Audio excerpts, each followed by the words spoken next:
There are moments in life when you don't break all at once. You break slowly, piece by piece, day by day, until one Tuesday afternoon, while standing in the grocery store choosing between milk and medicine, you realize you can't remember the last time you smiled and meant it. Her name was Sarah, and if you passed her on the street, you'd never know. You'd never know that 3 years ago, she buried her husband on a Thursday morning and went back to work Monday because the bills wouldn't wait for her grief. You'd never know that her daughter needed surgery she couldn't afford, that her mother was dying 2 states away and she hadn't seen her in 8 months because she couldn't afford the gas. You'd never know that every night she fell asleep whispering the same prayer. God, I can't do this anymore. But every morning, somehow, her feet still hit the floor. Maybe you know that prayer too. Maybe you've whispered it in hospital waiting rooms, in empty bedrooms, in parking lots where nobody can see you fall apart. Maybe you're whispering it right now. What they don't tell you about survival is how lonely it gets. People see you functioning and assume you're fine. They see you at church, smiling, hands raised, and they don't know you cried the entire drive there. They see you at work, meeting deadlines, and they don't know you're running on 3 hours of sleep because anxiety won't let you rest. They ask, "How are you?" And you say, "I'm blessed because the truth is too heavy to put on someone else's shoulders." Sarah learned to carry everything in silence.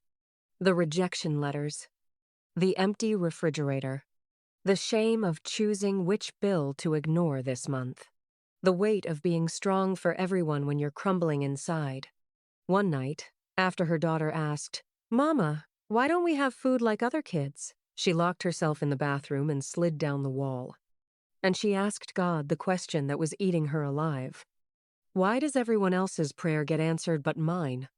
Why do you show up for them but not for me?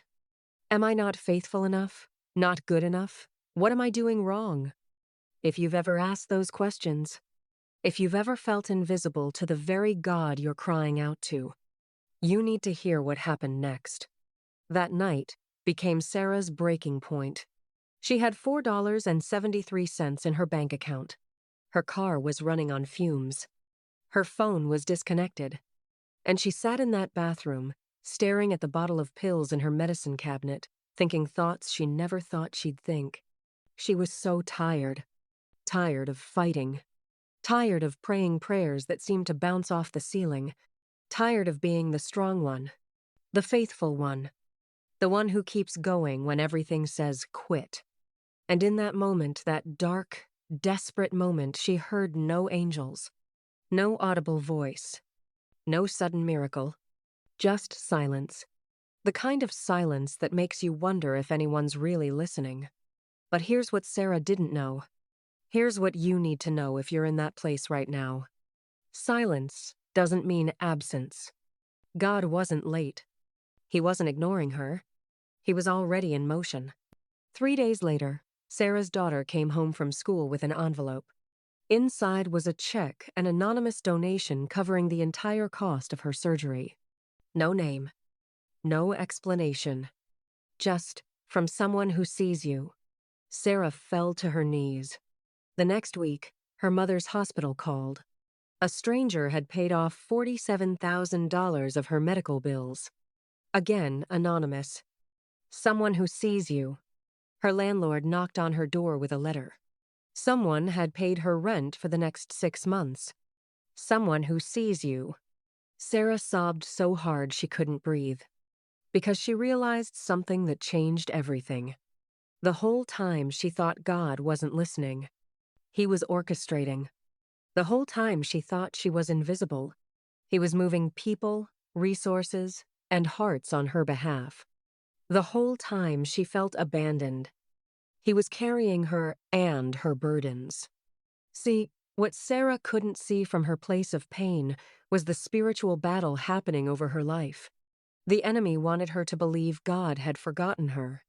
He wanted her to give up 3 days before her deliverance. He wanted her to end her story right before the breakthrough chapter. because the devil knows something about you that you might have forgotten. You're dangerous when you don't quit. You're a threat when you keep believing. You're unstoppable when you hold on with tears in your eyes. That's why the pressure got so intense. That's why everything seemed to fall apart at once. Not because God wasn't there, but because breakthrough was so close, hell itself tried to stop it. Listen to me carefully. If you're under attack from every side right now, if it feels like everything is going wrong at the same time, it might not be punishment. It might be proximity. You might be closer to your miracle than you've ever been. And the enemy is terrified of who you're about to become on the other side of this.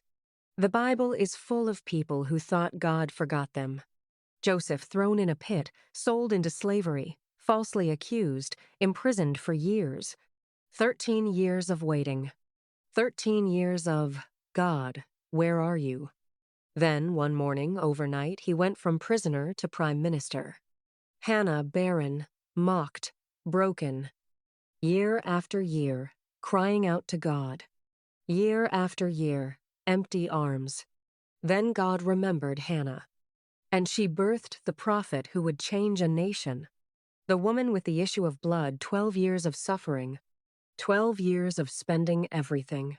12 years of feeling forgotten. Then one touch, one moment of faith, and everything changed. God hasn't forgotten your name. He hasn't lost track of your file. He's not too busy with someone else's miracle to see you. Psalm 56, verse 8, says he keeps your tears in a bottle. Every single one. Every breakdown in the shower. Every silent scream in your car. Every night you cried yourself to sleep. He collected them. He counted them. And he's about to turn them into a testimony so powerful, it'll make the enemy regret ever attacking you. So if you're watching this, and you're barely holding on, if you clicked on this video because you needed someone to tell you it's going to be okay, if you're fighting battles nobody knows about, this is your sign. This is God reminding you, you are not forgotten. The bills you can't pay, He sees them.